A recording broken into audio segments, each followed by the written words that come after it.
Halo apa kabar semuanya? Salam dan bahagia. Hari ini kita ada di Taman Studio. Senang sekali hari ini kita akan bincang-bincang ngobrolin tentang pendidikan ya. Nah, hari ini kita kedatangan tamu yang sangat luar biasa nih. Ya nanti kita kenalan langsung saja sama bintang tamunya hari ini. Beliau adalah salah satu orang yang menurut saya sangat menginspirasi kita semuanya. Monggo Bu, kenalan dulu Bu. Iya, terima kasih waktunya ya penonton semuanya. Perkenalkan, nama saya Indah Puspitasari. Saya adalah tenaga pengajar atau dosen di Fakultas Ilmu Budaya Universitas Jenderal Sudirman. Begitu Mas. Sudah sejak lama? Sudah sejak kapan Bu ngajar di Unsud? Di Unsud saya mulai tahun 2014. Wah, 2014 berarti sudah sekitar 7-8 tahun ya Bu? 8 tahun ya. Belum lama sih. Ngomong-ngomong, ngajarin apa nih Bu di Unsud Bu? Di Unsud saya masuk di program studi D3 Bahasa Inggris. Oh, D3 Bahasa Inggris. D3 Bahasa Inggris adalah program studi diploma. Jadi berbeda dengan program studi S1. Kalau S1 itu kan mempelajari teoritis sekali ya. Sedangkan kalau diploma itu dia program studi yang mengajarkan ilmu-ilmu terapan ya ke industri. Nah, kebetulan di D3 Bahasa Inggris itu lebih ke terapan industri untuk bisnis, untuk komunikasi bisnis misalnya di perkantoran, perhotelan, pariwisata dan industri yang lain. Berarti lebih ke spesifik pekerjaan-pekerjaan yang ada di dunia nyata ya Bu. Vokasi ya. Menarik sekali teman-teman. Jadi Bu Indah ini dia concern banget untuk ngasah skill bahasa Inggrisnya, dan itu bermanfaat untuk mahasiswanya yang akan bekerja ya Bu di dunia industri kayak gitu. Nah, ngomong-ngomong lagi nih Bu, bahasa Inggris itu kan skills ya, kayak gitu, skills yang memang harus dilatih terus kayak gitu. Nah, itu gimana sih Bu kiat-kiatnya sehingga Bu Indah nih bisa sampai capcus-cusnya, kayaknya tadi sempat ngobrol di luar itu lancar banget nih bahasa Inggrisnya gitu kan. Gimana Bu ngomong-ngomong tipsnya biar bisa ngomong bahasa Inggris yang bahasa Inggris lancar ya. Ya paling tidak sebenarnya kita tidak terlalu lancar seperti native, pasti berbeda ya Mas ya. Cuma bagaimana kita memaintain agar skill bahasa Inggris yang kita punya itu tidak menurun, ya paling tidak akan stabil atau bahkan meningkat. Ya kunci utamanya adalah kita harus selalu menggunakan setiap hari. Kita sering terpapar ya dengan entah itu video, audio, sesuatu yang memang berbau bahasa Inggris. Film juga gitu ya Bu? Ngomong-ngomong, suka nonton film apa nih Bu Indah? Suka nonton banyak film sih, science fiction suka, cuman akhir-akhir ini karena kesibukan agak kurang waktu untuk nonton film gitu. Teman-teman, pasti Bu Indah ini punya pengalaman yang panjang ya gitu, sehingga beliau bisa sampai ngajar jadi akademisi di Unsud kayak gitu. Nah, boleh dong Bu ceritakan sedikit pengalaman kapan mulai menyukai bahasa Inggris sehingga terus menemukan bahwa ini nih passion saya nih kayaknya di bahasa Inggris kayak gitu. Ini menarik sebenarnya Mas ceritanya. Sebenarnya awalnya saya nggak suka bahasa Inggris. Oh gitu. Iya. Sukanya apa Bu dulu? Dulu saya seneng menggambar Mas. Saya pernah dapat perlombaan menggambar itu, memenang beberapa kali. Tapi waktu itu orang tua saya itu lebih ke dulu ya, mungkin pendapat orang dulu kan kalau menggambar itu nanti masa depannya bagaimana gitu. Tapi saya nggak mempermasalahkan itu. Saya menjalani proses ya, di mana SMP waktu itu saya sangat takut bahasa Inggris karena gurunya agak killer gitu ya. Strict ya sebenarnya ya, karena tegas dan disiplin. Dan nilai bahasa Inggris saya menurut saya pas-pasan. Tapi waktu SMA saya kemudian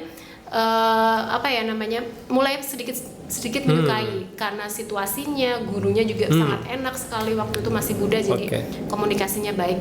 Nah, akhirnya saya memutuskan untuk memilih kuliah bahasa Inggris karena berawal dari SMA itu. Di mana Bu kuliahnya dulu? Saya lulusan Sastra Inggris Universitas Jenderal Sudirman, angkatan pertama. Berarti kembali ke alma mater lagi ya. Alhamdulillah saya dipercaya untuk kembali ke alma mater untuk bisa membangun bersama Unsud. Mantap. Nah, setelah saya kuliah di semester 4, saya kepingin terus belajar dan mempraktekkan bahasa Inggris saya ngajar di beberapa tempat lembaga kursus bahasa Inggris. Itu sejak semester berapa Bu? Semester 4. Semester 4 Bu Indah ini udah mulai praktekin ya, udah mulai aplikasikan keterampilannya ya Bu. Betul. Dulu masih English for Kids ya, English for Young Learners. English for Oke, ya keren sekali Bu Indah. Jadi Bu Indah ini beliau mempraktekkan skills-nya mulai dari mahasiswa semester 4 dan prosesnya cukup panjang ya Bu sampai. Iya, betul. Jadi nggak ada skills yang teman-teman nggak ada skills yang instan ya gitu ya, butuh proses ya Bu Indah gitu.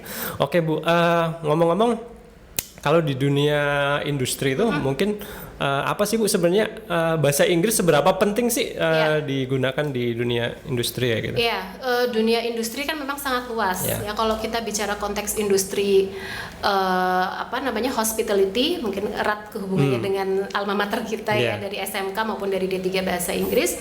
Hospitality ya pasti butuh yang namanya komunikasi bahasa Inggris karena kita bertemu dengan beberapa warga negara asing. Kemudian skill itu sebenarnya juga mendorong kita untuk bisa lebih mengglobal, menginternasional karena bagaimana kalau kita nggak bisa bahasa Inggris, kita nggak bisa juga untuk menuju jalan ke dunia atau kancah yang lebih luas lagi, termasuk kalau misal mau mendapatkan beasiswa.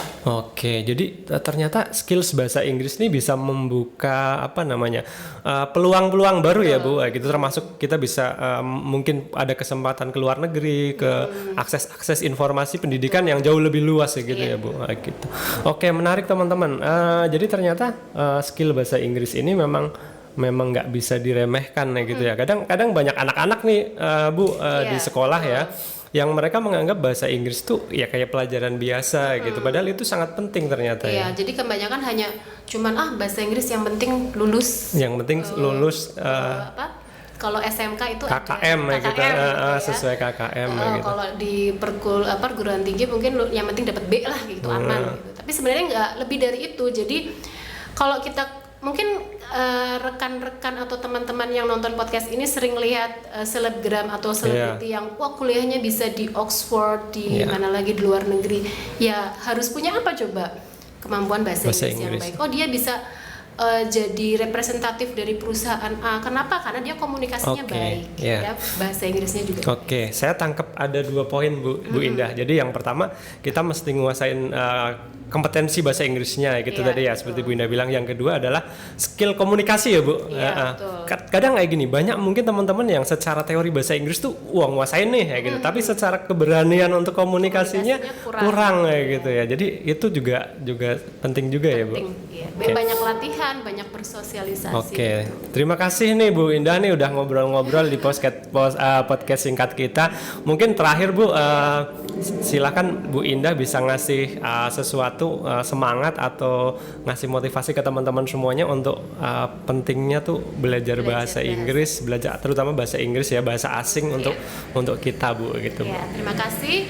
Baiklah para penonton podcast, saya akan sedikit memberikan mungkin sharing pengalaman saja dari saya bahwa bahasa Inggris itu adalah skill yang sangat penting ya. Karena kalau kita mau terjun ke dunia industri kan ada 3 hal yang harus diutamakan ya. Kita punya attitude yang bagus, skill yang mumpuni, dan juga memiliki pengetahuan yang luas. Jadi kalau kita sudah punya attitude yang bagus, maka kita harus mengasah skill. Skill yang kita punya apa? Salah satunya adalah kemampuan menguasai bahasa asing atau bahasa Inggris. Jadi kembangkan, maka kalian akan bisa melanjutkan ke tingkat yang lebih tinggi ya, bisa menasional atau mengglobal. Seperti itu. Ada 3 poin ya Bu. Pertama itu attitude, yang kedua skills, dan yang ketiga pengetahuan. Terima kasih 3 poin ini yang sangat keren menurut saya dari Bu Indah ya. Terima kasih teman-teman semuanya. Sampai jumpa di podcast kita selanjutnya. Salam dan bahagia. Dadah.